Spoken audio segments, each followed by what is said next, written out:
Drew, I just got a text about 14 minutes ago. Be nice to Drew. He's a bud. That's from Gator Harrison. How do you know Gator?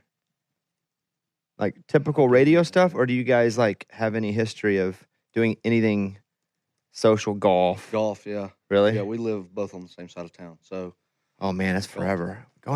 I'll go play golf with Gator, and it's like a 50-minute drive. It's out there with any traffic. And I'm farther, like I live farther out than that. Do you have you look like a property guy? Do you have a property? I mean, I don't, but there's plenty around me that I hope to one day have. Your truck is so big, I thought it had to be on a property. Like I saw you drive up, and I was like, is that a truck on top of another truck? And it was not. It was just your truck. Now, when you buy that truck, do you buy it lifted that much already, or did you lift it yourself, or is it not lifted at all? It has like a 1.5 inch lift. You got to be kidding me. I swear. Okay, how big are the tires? 37-inch tires. Mike, it's a monster, right? It's huge. Okay. So what am I not getting? Because I don't know anything about cars. What? I don't know. I'm like big on the. It looks like a glorified work truck. Honestly, Yeah, but it's huge. It is big. Yeah, it's huge. Yeah, might have to pull a buddy out of the ditch or something. I don't know. Get a little winch for that. But, I mean, this is like my dream truck. This is like Really? what I like. Well, it's just. I mean, I wouldn't say that this is exactly my dream truck because this truck didn't exist when you were 11. Right, exactly. But it's like now it's what I envisioned I would have loved when I was 11. This is that. Meaning, like you're doing good enough now, you can just go get whatever truck you want? No, this will be this. I mean, ish. If I'm asking the question, you have to be, it's not humble to answer it. It is like, cause that's like, I just bought my freaking dream car. Yeah. For the first time. Yeah. And it's awesome and I love it. Yeah, but I couldn't do it again. I couldn't go do it again. I couldn't go get another one. You need two? No, I don't. Oh, yeah. But yeah, this is my dream it. truck. Yeah, this is it. That's cool. Yeah, I'll have it till the wheels fall off. Oh, I'll trade mine in about a year, but. No, this is it. Yeah. So what is Covington, Georgia like? Very small town, suburb of Atlanta. It's definitely, it's kind of expanded. Atlanta's kind of expanded there now. It's not the same town it was when I was growing up. How suburby? How long does it take to get out of Atlanta to it? 45 minutes. But yeah, I mean, it's not the exact same town it was when I was growing up. Growing up there was only one high school when I was a kid. Now there's like 3. What size was your high school? 600. How many? Oh, okay, so not big. Mine was. We were single A, then went to double A. Yeah. I don't know what the classifications are. We were actually 4A my senior year. Did you play ball? But I played baseball. I was the first full graduated class. So my freshman year, it was a brand new school. Oh, dang. Yeah, I was the first class to go all the way through. We had a school, it wasn't ours, but we had a school that was brand new. It was called Centerpoint, and they were a brand new school, but they struggled in athletics for a while because they were a brand new school. And I don't know, just a bunch of random kids that went there. They didn't have any history, right? And no any tradition. Did you guys have any trouble? We experienced that, yeah, very much so. But my senior year, we went to a Final Four in state in baseball and then got mollywopped, just destroyed by a team out of Atlanta. Did you play any, like, pro ball players that later turned pro? Not that I played, like, Jason Hayward's younger brother, but I don't think he it was like. Well, that's funny. I mean, Jason Hayward, I'm a big Cubs fan, so, you know, Hayward's a big part of the reason that we did anything back in the day. So I remember playing his brother. There was some other guy. There was a guy that hit an absolute mammoth of a home run off of me that went and played somewhere. And I think he owes a lot of that to me because there were tons of scouts there watching him, and I just that's so funny that teed one up for him. You said Jason Hayward, and I'm like, wow, younger brother. That's funny. When did you move to Nashville? What year? 2015, September 2015. Okay, so you've been here a little bit. Yep, 9 years. Let's talk music because I got a lot of stuff to talk about. What do you want to do first? Do you want to do the greatest hits, or you want to do you? Let's do the greatest hits. Okay. Got a Grammy nomination for doing this with Luke Combs. Mm-hmm. You guys met back like Rome. Yeah, we met in a bar in Rome, Georgia. Rome, Georgia. Yeah. Was he playing the bar? He was. I was opening. I got a call like on a Friday afternoon from the promoter. It was like, "Hey, my opener backed out. I'll pay you $100 to come up here." I was like, "Yeah, who am I opening for?" He was like, "Well, it's this new guy that just like moved to Nashville. his name's Luke Combs. And I was like, okay, cool. I didn't know who Luke was at the time. But I opened that show that night, and we just hit it off. And he was like, man, I just moved to Nashville. You should come up there and let's write songs. And I had never written a song before, but I was like, well, this seems like my ticket to Nashville, because I'd always wanted to go. I was like, this seems like my ticket. So I was like, absolutely. So for the next 9 months, I drove back and forth from Georgia to Nashville and wrote songs. What was that drive? 300 miles. Did you have a normal job? I did. I have a degree in radiology. Wow. So that 9 months, I was sending resumes to try to get a job at a hospital up here, and it took 9 months, but I finally did, and then that's when I moved. I think if I'm doing my research here, you have, as far as radiologists go, the biggest truck of any radiologist ever. Largest radiologist truck. Probably. Yeah. Why did you go into radiology? It was, so I did joint enrollment, my junior, senior year of high school, which was half college, half high school credits or whatever. Was it because you were so ahead? I mean, maybe. It's okay to be smart. Well, I really don't remember. I think so. But it allowed for me to have this opportunity to be able to go, Sure. take 2 classes at the local community college in Covington. So when I got out, I had this plan that I was going to go play music, move to Nashville one day.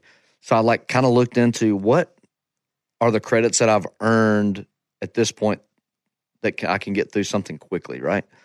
When radiology was one of the ones that popped up. Were you interested in that? Did you know really what it was? I like the medical field. I thought it was an easy place to get a job. I mean, my whole plan was to wind up here in the music business. What was going to get me there quickest and help me pay my rent. Only person that's ever come in to said the medical industry is what was going to get me to Nashville to write songs. I think you're the only person that's ever happened with. Probably so. So, and you did that. You did radiology for a little bit? I did. So I got here in 2015 and worked at a hospital in Nashville. And I worked there until the week I had my first number one in 2020. That's a wild story. That's extremely versatile of you. Yep. Can you look at my ankle? You don't have the equipment. Oh, can I x-ray your ankle? Yeah. No, I don't have the equipment. Okay. But if you did. Oh, I did. You're probably still okay. Did you put the thing on where you have to wear the, because you have to run out of the room, right? They're yeah, you're supposed to. But really? I mean, here's the thing, man. It's takes too much. Really, you're supposed to go get help, wear the thing. But man, when you're patients are coming in and out so fast, you're going to get backed up. You're just kind of all right, well, this will be quicker if I just don't go ask for help. It'd be quicker to take the risk of 100%. the radio. Yeah. But my kids all have, the 2 kids I have all their fingers and toes. So I think we made it out alive. Talk to me. So you're in Rome, Georgia with Luke Combs. How many people do you think are at the show that night? I've always said that there was 60 people at the show that night. I've been told that is false, but that's close. Were you the only support? Was it you, then Luke? No, there was another guy, Jacob Bryant. And do you meet Luke pre or post? Pre-show, and then we hung out post-show. And we just hit it off. I mean, we just had the same interests. It was kind of like sports. We just found, we just liked all the same things. And so he says, hey, here's my information. And it's not like he was killing it, right? He was far from, finger quotes, Luke Combs. Oh, not even close. But what was he able to lend to you as far as advice, or he already lived here, so you had a buddy or someone you could rely on to be here? What was that? Well, I just knew that there was some confidence there that I could.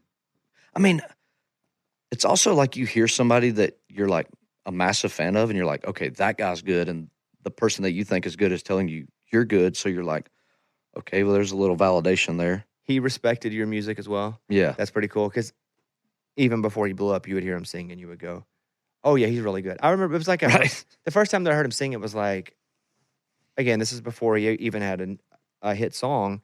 He was in studio, and he sings so violently, but he's a pure singer at the same time. He's incredible. It's one of those rare where someone can go extremely hard. It's but also, what do you want him to sing? It doesn't matter. Yeah. He doesn't get the credit for being a pure vocalist because of how aggressive he sings, and also just because he looks like a normal dude. Mm-hmm. But I remember thinking that, and if he thought I was good, which he did not think I was a good singer, so I don't know, I have the same, then I think that would give me confidence. And you felt that way about yourself? Yeah. I mean, it did. And I knew that he, had offered the invite to come to Nashville to write songs.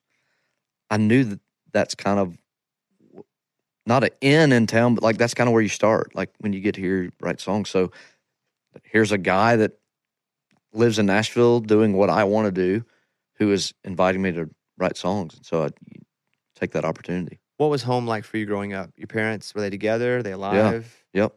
Yeah. Very supportive, very involved. I mean, so music for me started when I was like 10, singing in church and like traveling all over the Southeast. My dad would get off work on Friday and we'd pack my mom's Expedition with like sound equipment and we'd go sing at a church. Or I would go sing at a church. Did It he wasn't even sing? a family. It was just me. Oh, so they were just being supportive. Yeah. So how at 10, why at 10, did you want to start singing in church? Did you have like friends that sang, a youth director that sang? Like how did you get involved there? There was this guy at my church that sang and he would literally go set up sound equipment in the Arby's parking lot and sing on like Friday nights. And my parents would go up there and we'd like spend Friday nights in the Arby's parking lot watching this guy sing. And so he like introduced me to the stage there. And so it's just like this thing that developed.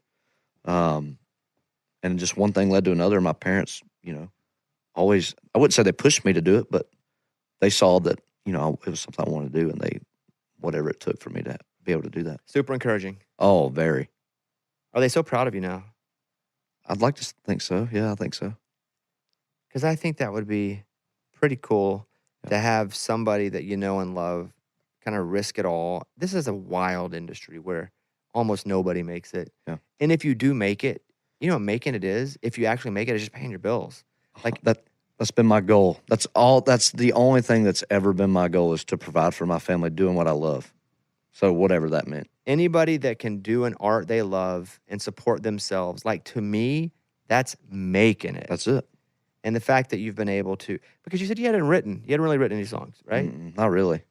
And again, we're doing the greatest hits before we get to specific stuff about you, but it's like all the songs that you now have written, with and for Luke. Were you sitting in rooms with people that had written the way Nashville writes, or were just you and Luke writing, and he was learning? How it was did like you me start and Luke. writing? It was me and Luke and other folks that he had met the same way he had met me in a sense. We were just learning together, really, and we were just writing songs that we would want to listen to. It wasn't. We never felt like we were chasing anything, which is interesting. But do you remember like learning the formula? Meaning, okay, we're gonna sit down, and this is very concept. It's a very concept first town, more so than a melody town, right? Depending on, and we're gonna go verse, chorus, bridge, or verse, bridge, chorus, whatever the case. And going, oh, this kind of makes sense now. There's a formula. I never really looked at songs like a formula. Right. Like, did you learn that when you were here, or were you just listening to enough songs and singing enough songs that you kind of understood that anyway, even before you wrote anything? Yeah, I think just by listening to other songs and kind of just learning that way. But there's so many different. I was always like a stickler on like rhymes and like finding them the right place to land and like the phrasing of the thing. But I think that was from the music that I grew up on. Like pre-choruses were always trippy to me because I never even thought of such a thing. Right.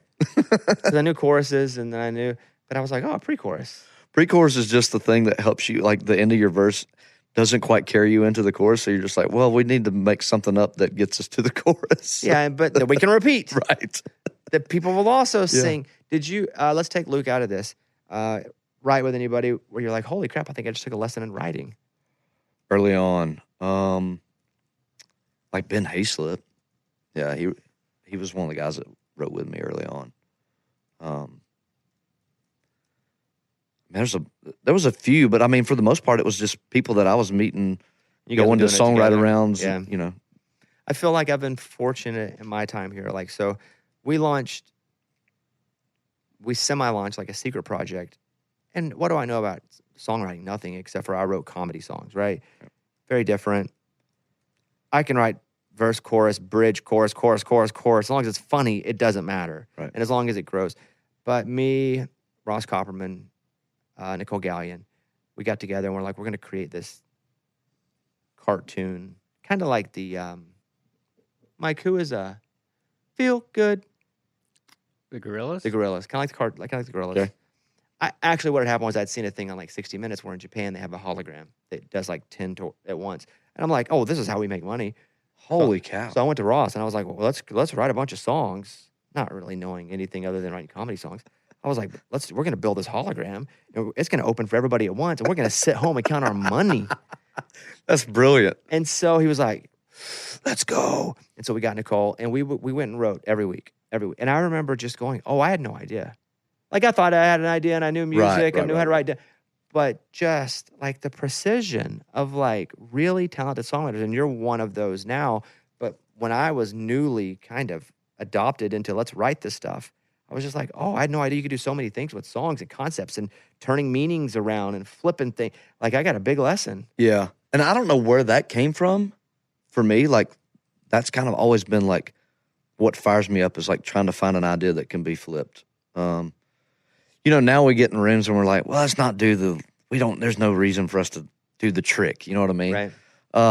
Like make it mean something else, but saying the same thing the whole time. 100%. Like, yeah. But that's fun to me. It's like it's like a puzzle, putting a puzzle together, in more ways than one. So, but I think just honestly learning, we were all learning together, to be honest with you. That's fun. Because again, there's not a lot of pressure there. There was none. Together. We didn't have publishing deals. I met a guy. There was a guy. He was teaching like a music class at UGA in Athens. I didn't go there, but I grew up not far from there. But he was a songwriter. Like he wrote some Reba McEntire hits like back in the day. And I cold like emailed him one day, and I was like, "Hey man, I'm a new songwriter. Like looking for advice, honestly." And I remember him specifically saying, find someone that you believe in and write as many songs as you can with them. What I didn't realize is I was already doing that with Luke. And I mean, it wasn't until years later that I kind of realized that the advice he had given me was something that I was already doing. That's super cool. He responded like that, though. Yeah, it was, I mean, what incredible advice. I mean, it's advice that I give today. Like, find somebody you would bet everything on and just go write a bunch of songs with them. I wonder your direction because you move here. Obviously, you're a singer and you're writing and you're an artist and you're in the Luke camp before it's officially even a camp. Like, right. It's just a couple tents before it turned into a full-fledged camp. Because Luke's success took off, were you like, all right, we're just going to be the engine on this thing for a little bit?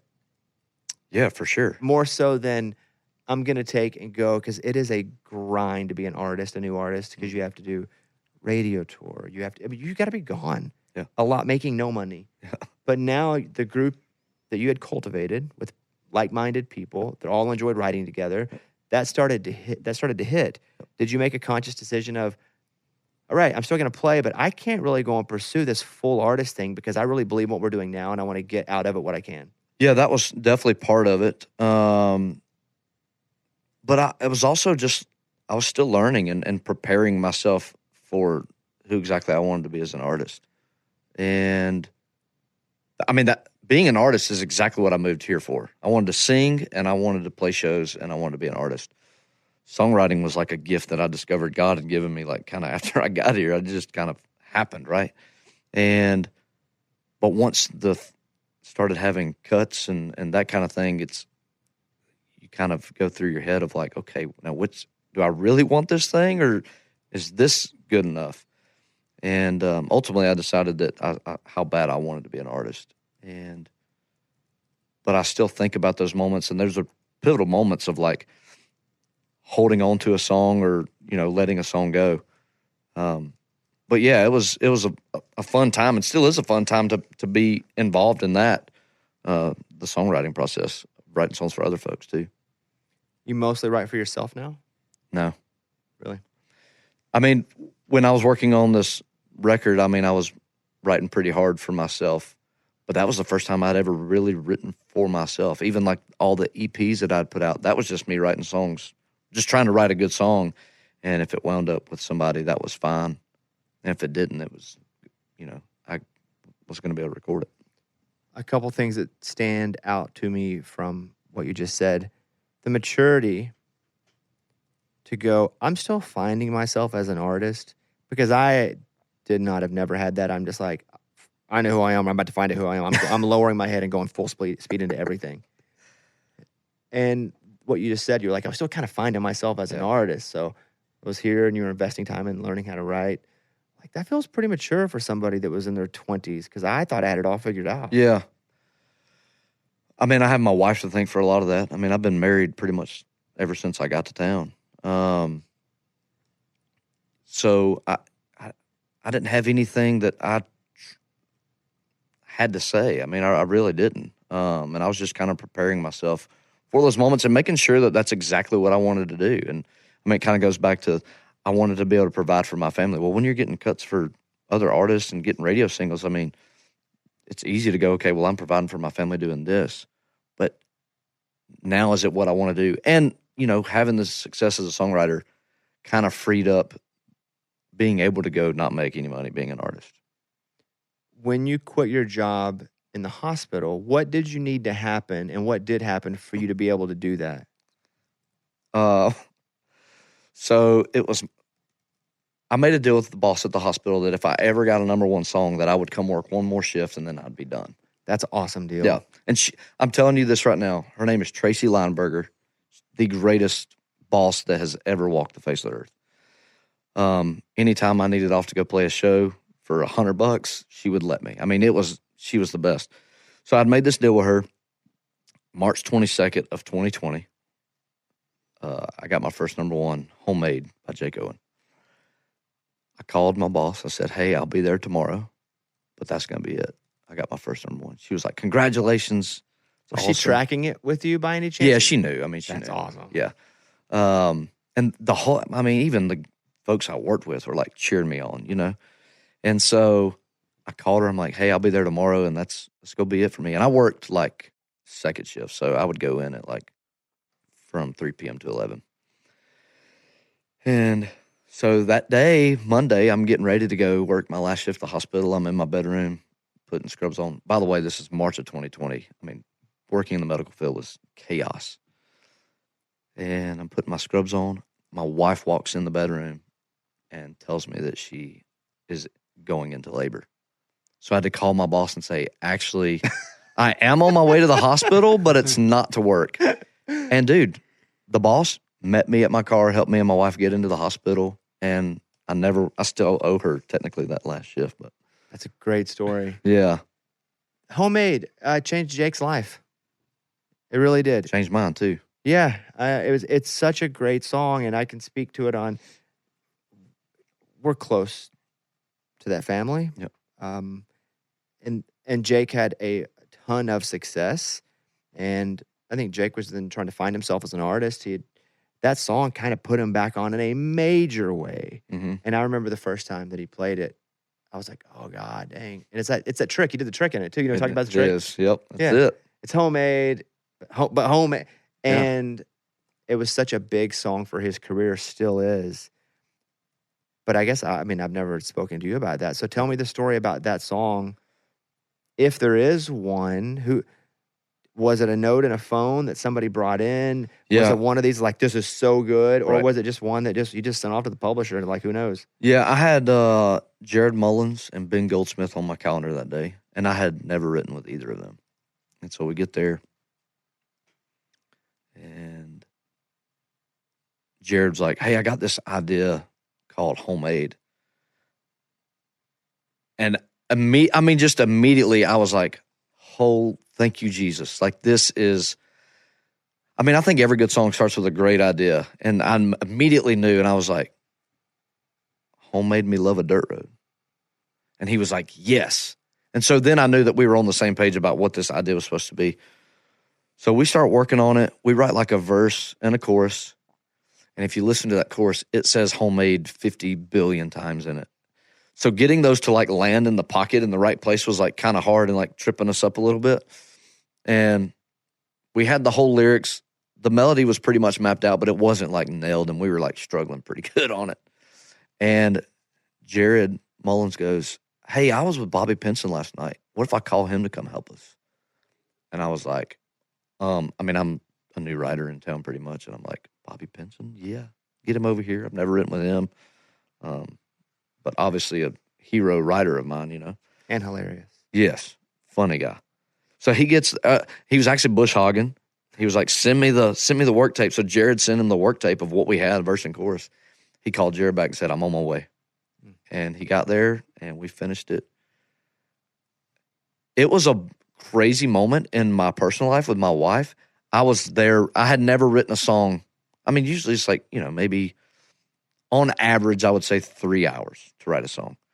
Well, this started at like maybe 10 or 11 a.m. And at 9 p.m., we were still there. And my wife's like, where are you at? I'm like, I'm writing. She's like, writing? You don't ever write this song. I was like, I'm writing a hit song. And so we left that night with a demo and the full song done. And I think it went on hold that night, but not with Jake. And it was kind of a crazy, it like got passed around town. And Can you say who? Chris Young, I think, was the first guy. He would have sounded good singing it. Yeah. Too. Yeah. I mean, I was excited. Yeah. And then Jake was like, heard it, found out about it. And he was like, I will cut this tomorrow if I can have it. And he pretty much did. You wrote for 11, 12 hours, 9, 10, 11, 12 hours. You're right. And mostly it's 3-4 hours, right? Yeah.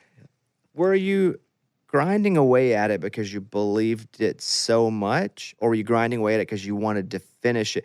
And was there a time when you ever, because I'll get, especially writing, it doesn't matter what I'm writing.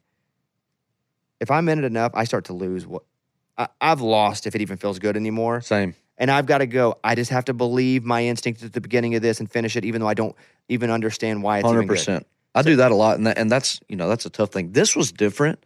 I knew that this was, I'd never had a hit, so I guess I didn't know, but this had all the right pieces to me. The melody felt like a hit. And the guys felt that way too, or they wouldn't have sat and stayed the whole day. And the whole time, it wasn't like we were writing the song for 9 or 10 hours. We left with a demo, and we were like, we perfected that demo that we sent to pass around, you know? So, you know, I had sang the whole song. We had played all the guitar parts for it, done all the cool background things. So, like, part of it was like us doing that part of it too. So it didn't. But you spent all day doing that when you could have done it in 4 different days. We could have come back the next week and done the demo. But we were like, this has to be, somebody needs this right now. You had that feeling since? It's just like, yeah, I have. With a song that's already out? With a song that I just recorded that went on. It's a song called Love the Leaving. Which that's like your career song. You think it is? I think so. That's what I read about you. Well, so my record was done. No room for any more songs. I wrote Love the Leaving. My record's done. So as a songwriter, I start pitching it around. It goes on hold within like 2 hours with 3 different artists. How do 3 artists, because there's no communication that somebody's put it on hold? Pretty much. It happens. I mean, dude, it happens so fast. Can you say who? Yeah, I don't mind. Nate Smith, Luke Combs, and Morgan Wallen. Oh my God. That was my reaction. Like, you're talking about first Luke and Morgan, right? Tier 1. And Nate Smith is on such a run. Yeah. This was like the week after he's coming off like a 10-week #1. So too. All 3 of those put it on hold. Yeah. And I was thrilled to death. I was like, oh man, I did it. We did it again. I'm like talking to my co-writers, like, because you don't never know if you're going to get to do it again. But also, listen, that's your co-writers are like, we got 3. I mean, we were that's over money. The moon. Oh, 100%. This felt like a guaranteed hit. Okay, so how did it get back to you? I had a meeting with my label, and I don't even really know why, but I played them this song. And I was like, but I can't record it. It's one of these guys is going to record it. And the head of my label was like, you have to record this. This is a career song. This is the one. And I was like, man. Who said that? Chris Lacey. She's great. Incredible. I mean, I needed somebody to convince me of that. Just canceled lunch with her like 2 weeks ago because I had freaking sinus infection. Oh, really? And I don't have lunch with anybody. Yeah. I don't even like lunch. Yeah. I don't even like food with another human. I like to eat my food by myself. And I like enjoy Chris so much. Yeah. She's great. She's great. Go ahead. I mean, she talked through the whole thing with me. She was like, why not? And it goes back to the whole thing. I want to provide for my family. And I'm like going through my head with her, like, I've got to go tell my wife that one of these 3 biggest artists is not going to record it because I'm going to record it. I was like, I'm the unproven. They're the proven. I've also got to go tell 2 songwriters who are over the moon about the 3 biggest artists. That would be what I would think would be difficult because you're going I didn't to know the how other to. two guys. I didn't know how to tell them Because they're thinking, wow, look at these 3 guys. They were going to cut our song we just wrote, and you're going to go to them and go, no, I'm going to cut it now. Dude, I was terrified. So, I mean, me and her talking through this whole thing, and I was like, I need the weekend to think about this. Like, I really did. I knew it was a hit song. And I texted Luke, and I was like, hey, man, I need to, like, talk to you about something. Like, I know you love this song, and I would love for you to record it, and I think you would make it a mega hit. But, like, do you think I'd be crazy for me recording it? And he was like, dude, I don't know why the heck you weren't going to record it to begin with. And, I mean, we had a long conversation. He's like, man, the artist thing, it's a fleeting thing. You got to grab it while you can. Like, and with this song, like, you have to do that. So, like, that helped me. Talking to my wife about it, I mean, it helped me. It's cool that he's a friend, too, not just someone who had your song on hold that's a star. Oh, no. Yeah. Like, it's that's a cool thing to be able to have. Yeah. For sure. Because otherwise, let's say it's Jimmy Johnston, who has your song, who's a big, and you're like, I want to, like, I don't know, man. I think it's wise to let the star have it because he's not your friend. For sure. Yeah, that's really cool that Luke does that as a friend. Yeah. You still got 2 to go. Yeah. And I mean, and he was like, man, we're gonna write plenty of more songs. Like, but yeah, then I had to call my co-writers, and I can't tell you how great these 2 guys are. Lindsey Rhymes and Matt Rogers. They couldn't have been more gracious to say, man, yeah. I mean, they both literally said, man, it would be awesome to have a hit song. I mean, one of them has a hit with Nate Smith. They both have other hits, you know. Neither one of them have ever had a cut with Morgan or Luke. So, like, they were looking forward to that. They were like, yeah, man, we'd love to have that. But what happened in that room that day happened with us, and, like, I don't think there could be a bigger torchbearer for the song than you. And they, like, meant it. And so, like, that really helped a lot to know that they were, like, supportive of this decision, because I don't know that if I was on the flip side, it would be hard for me if I was just the songwriter in the place. So I can't say enough good things about those guys. Also, your boss at the hospital is pretty freaking awesome. I can't really shake that either. Yeah, she's the best. It's like, I quit. Just kidding. Here I am. But I can't pick up a shift. Camouflage Cowboy. That, you know, it's a full-length album. You're in Camouflage now. Yeah. How much of your wardrobe is Camouflage? It's a good bit. It's more of it's a talking point for me at this point. Like, it was always a kind of something I wore. But, you know, I wrote a song by myself, the title track for this record, called Camouflage Cowboy. And it's like the first time that I've ever even, like, I played this song for my wife, and she was like, what is this about?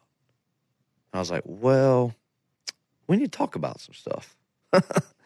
And, yeah, I mean, it's the most vulnerable I've ever been in a song. Like, you know, just the struggle of leaving to go on the road and coming back home and being strong for your family, and, you know, you're trying to provide for them, and, you know, you got to tell them bye because you're doing the right thing by providing for them, but you're also leaving them at the same time. Like, the weight that carries of, like, I feel like I'm doing the right thing, but I'm also doing the wrong thing because I'm leaving them.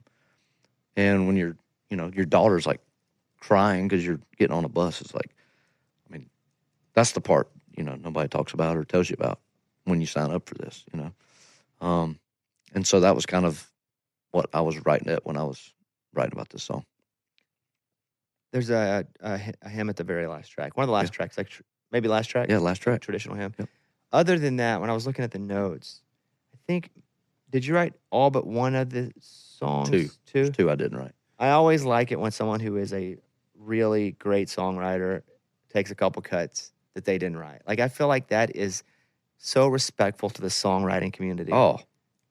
Can also understand when someone goes, I want to write all my own songs. Oh, for sure. Both those. But there's like a little bit of me like really appreciates somebody that is a really successful songwriter who finds a song they like that represents them that they didn't write and goes, I love this. And I'm going to put it on my record. I've never truly like cared whether I wrote my own songs or not. I mean, I think if I say something that I want to say good enough, then I'll record it. But if somebody else wrote a song and said it better than I could say it, then I have no problem doing that. One of these songs speak for you as good as you could have spoken for yourself, ones that you didn't write? Oh, yeah. Luck don't live around here. I mean, that's just something I would like say. I remember like growing up, my mom was like, if she ever heard me like say something about being lucky, she's like, son, we're not lucky, we're blessed. And I was like, true. And when I heard this song, I was like, I could just hear my mom like just saying that. And so it was, that was something that I was like, man, dadgummit. It's one of those ideas I wish I'd come up with, If I watch a comedian that's really good and I'm like, oh my God, I felt that. I just didn't know how to say it like that. Right. It's one of the, but the thing is, I can't steal their joke. I'd love to. I would all the time. But it's like, yeah, it's like sometimes somebody says something that you've been thinking that you just haven't been able to formulate in the exact, and it's like, oh, that's it. That's it. That's super cool. Again, so much respect for a songwriter that goes, that song speaks for me. I don't know. It doesn't need to be a song written by me. Yeah. That's really cool. Yeah. With your record now, Mike, where's your song? Do you know where it is now? Is it on the chart? 70, I mean, it's like it's new. Yeah, it's brand new. Yeah. Yeah, it's like 70. So, but like, how many weeks has it officially been? Is it even being really worked yet? And I'm not in the music part of this world, so I'd have to be told. I would like, how are they feeling about it on that side? I do know that like there are some places that it's researching well already. So like I feel like once it gets to the place where everybody starts researching it, that's at least what I'm being told. What do you want me to do? 'Cause I think it's a great song. The problem that I get into, there gets to be a point, and I don't really have any rules. I don't program music, but sometimes I'll just like a song and be like, I'm just going to play it for a while. And I've had some decent success, but where the issue for me gets, when someone gets up to about 40, 30, if I play it like on my radio show, and I haven't been in the music world for a bit, but I was like music director years ago, and like I understand how the crap works. And trust me, it's crap. Not music, just how the system, right? Yeah. If I play the song, it freaking spikes the crap out of it. And the next week, if it doesn't meet that spike, everyone's like, oh God, the arrow's down. So it puts me in this precarious situation sometimes because there are things that I really like and like to support, which is why I'm glad you're here because I like the song a lot. Thanks. And I'm happy to like play it a little bit, but I never want to get it to the point where it's like arrow up, arrow down. Right. I don't know. What do you mean to do? Listen. Dude, the fact that you're like cognizant of this and like and know that like what that means for us, even when you do like a song, but you're still like, yeah, but I love this and I don't want to hurt anyone 100%. by and that's like being a supporter because at times with the we'll use the word, it's not really true, the power that I have occasionally, that can happen. Yeah. Right? Yeah. So like what do you want? Because they're not really going to look at arrows at 70. Right. No. Right. Yeah. So I would like to play it a little bit. Would you like me to play it a little bit? Yeah. Okay. I mean, yeah. And I think the reason that I say that is because I just want people to hear it. Okay. That's because I think if people hear it. I think people should hear it too. Yeah.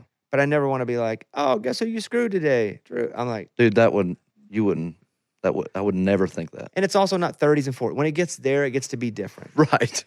Because then everyone's looking at arrows on charts, and if it's not trending upward, then people are looking for reasons to bail out of it. Yeah. Have your parents got to come watch you play with Luke on the stadium? Yeah, they've seen me a few times. It's in a state like at on the stadium tour. That's pretty cool. Yeah, they came to Jacksonville, I think, this year.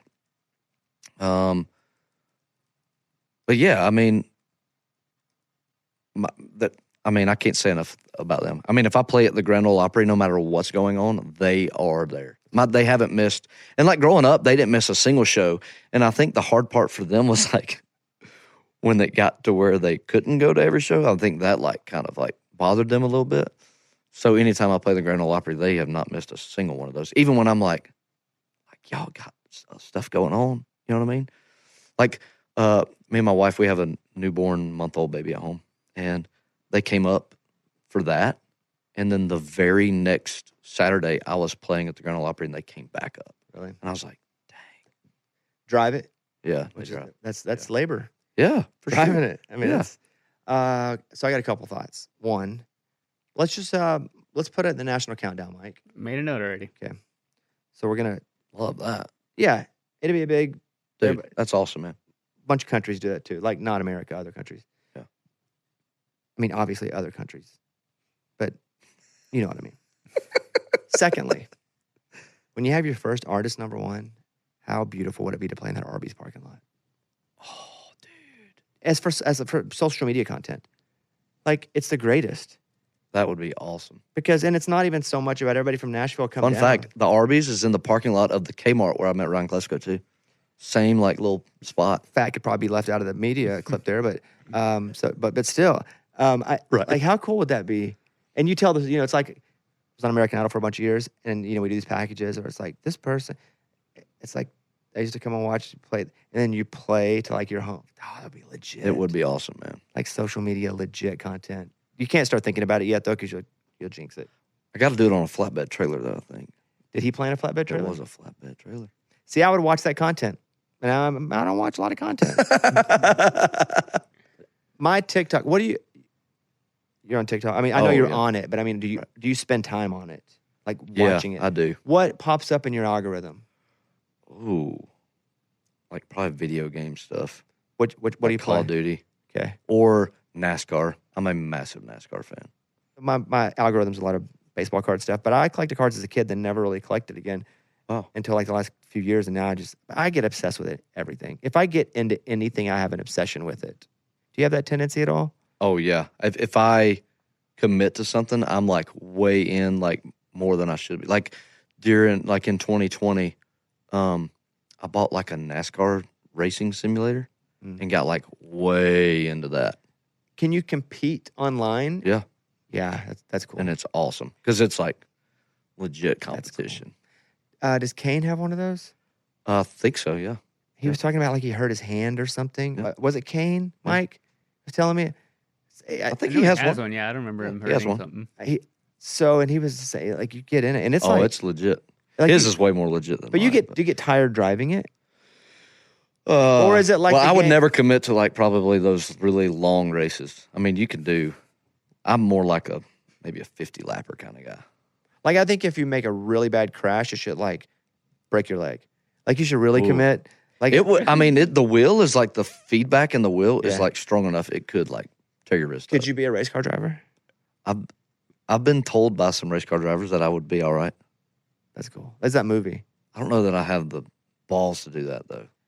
Like on the thing, it's like courage, fine. Like the courage where you have to make. It's like okay, well, if we got to go, we're gonna take the risk and go. Right, because I mean, like on the game, there's no punishment for wrecking. Which is why they should like break your leg or something. Exactly. Like to really make it count. Add fire to it. Yeah. There's all kinds of stuff. Smoke and fire. Have you driven a car?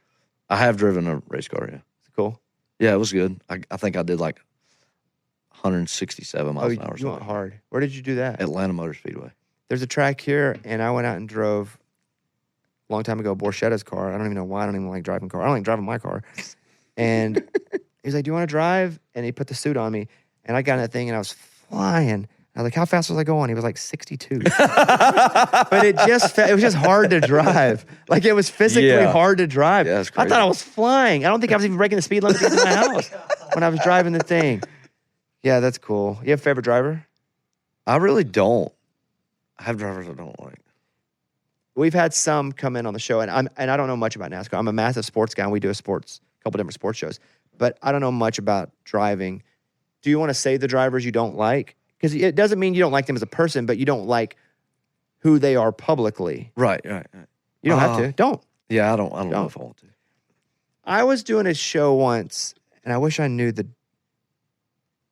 Will you look up the Chris Hart show that I did, or Kevin Hart show? Excuse me.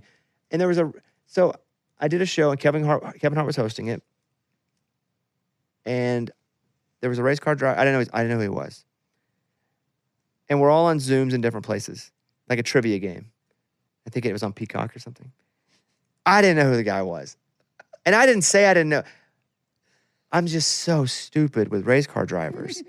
And the camera comes on, and I'm like, it's just me. I'm like, God dang, you got a huge house. Like, what in the world do you do for a living? Like, I just say that. Right. And he doesn't know if I'm kidding or not, so he doesn't know to be insulted or not. That's great. And I'm about to find out who it is. Let me know, Mike, whenever you read I'll it. bet you Mike could guess who it was. I found the name of the show. I'm trying to find whose house it was because he wasn't on the show with you, right? He was. Was he a current yes, driver? we were competing against each other. And here's how I knew, because I didn't know if we were competing against other notables. I'm not saying famous. I'm not famous. I'm like fractionally known. I got it. You have it? Okay, Yeah. Don't say it yet. Don't say it yet. I got it. How I knew he was somebody, his wife sat down and she was way hotter than him. And I was like, oh, big house, somebody. Like, I knew he was somebody. Like, who do you think it was? It didn't have the greatest person. I don't know him. Was it Denny Hamlin? No. Oh. But when I don't think I wanted to be his friend after doing the show with him. Oh, I don't can't wait to know who this was. Now, again, this is his pub. He definitely could be awesome behind the scenes. And we were competing against each other. But I remember going, I don't think I want to be his friend. Any other guesses? You don't have to guess because it'll put you in a spot. If you guess and it's like somebody you don't like, you can say no. I want to know and then I want to react to it. Okay, go ahead. Kyle Busch. He's one of them. That's one of them. I should have known. Yeah, that guy and I didn't hit it off very well. But again, we were on computers, and it just could. He's like one of the heels of the sport. So, and definitely, But owns it. I just mentioned 90. Great driver. Yes, if he's a heel, some of that heel stuff could be on purpose. It is. Marketability. For sure. 100%. That's so funny. Yeah, that's who it was. I remember I was like, this guy, what in the world does he? Because he's just wearing normal clothes and a button up and his shirt. He got his hair's combed. And I'm like, dang, dude, you got columns. Because you can see the columns. Right. In my mouth, I'm just like, you're making some money over there. Whatever it is you do. And I thought maybe, he thought I knew who he was. Right. And I probably should have because he's way more known than I am. But I was just making saying some stuff, and that's who it was. And we had I beat him. Yeah. Yeah, it was a tribute. Killed him. Oh, I would be terrible at that. We've had some nice guys come in, though, to the show. I don't know any of their names. Yeah. Mike, do you know the drivers that have come in? Joey Logano. Joey Logano. I don't know if he's mean or not. You don't like him? Mm-mm. He was super nice to me. Really? Because it would be like if, Diamond Dallas Page or Roman Reigns or one of the wrestlers came in without knowing what their gimmick is. Joey Logano came in. It was super cool. And I was like, oh, I wonder why people don't like him. And some of my friends told me. Yeah. Yeah, a lot of it was his style. He's like another heel of the sport. Yeah. Which I like. I'm all for. Yeah. You need him. You need him. But you don't have to like him. Right. I just like rooting for the guy who they don't like. Absolutely. Give me another one. Ryan Blaney. I like Ryan Blaney. Love him. Yeah. Yeah. He was like chill. Yeah. Great dude. He was like 11. Yeah. Right? Wasn't he very young? Very young. Yeah. He was like, I got armpit hair today. And we were like, wow. Yeah. Race. That's it. Yeah. Oh, that's awesome. Yeah. I don't know. But those guys That's great. They're athletes. They are, dude. They're workout the way they have to work out, and it's insane. It's crazy. I never really thought that until I got in the car and went 62 once, and I was like, these guys are awesome. Camouflage Cowboy is out. Love the Leaving. I'm gonna play it a little bit, but I'm not gonna play it a whole lot. I'm not gonna put it to number one. And then I'm gonna sit off of it a little bit because another cool thing that happens too is, I don't know. I think we're on like 250 stations, and we have a nice little footprint as well where people will pay attention sometimes.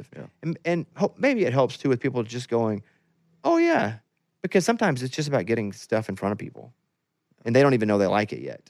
And that's why my answer to can you play it is yes. Okay. I just want people to hear it. And if it's ever like Bobby, chill out, let me know.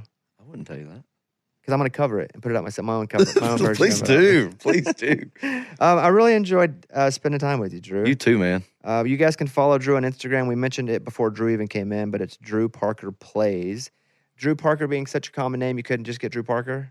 No, I couldn't. Have you tried to get it since? And the guy that has it is like, he always like comments on my stuff. And That's maybe funny. a long time That's ago. trolling. That's hilarious. A long time ago, I tried to like get it from him. I think he's actually a fan. That's Kyle Busch like. Yeah. Yes. Just kind of causing trouble for no reason. If he's a fan, how many followers does he have? Not many. It'd be really cool if he's a fan because you could give him like a VIP experience and then trade it out for a name. I don't think he's willing to do it.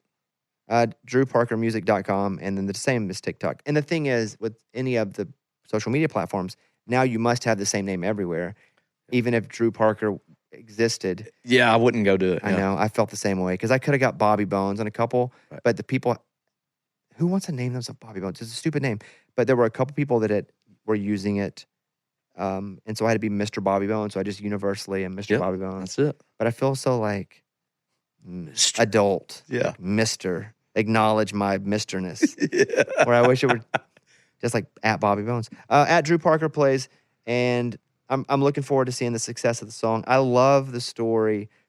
I have 2 stories that I loved, and then we'll end on this. I love the story of you writing this song and kind of the emotional and mental anguish that you had to go through because you believed in it so much. You had to take a step back to hopefully take 4 forward. Yeah. And sometimes, and a lot of times, that's really the hardest part about what anyone has to do. Because, again, you could have just made your money and kept going. This life is full of, the music life is full of crazy decisions that you got to make and like weighing what you're going to do. And then I love that you said, I'm going to have a number 1 and I'm going to quit the next day. And your boss is awesome. I did do that. And then you got to play in the Arby's parking lot when it goes number 1. Yep. Yeah. Good to see you, Drew. You too, man. Thanks for having me.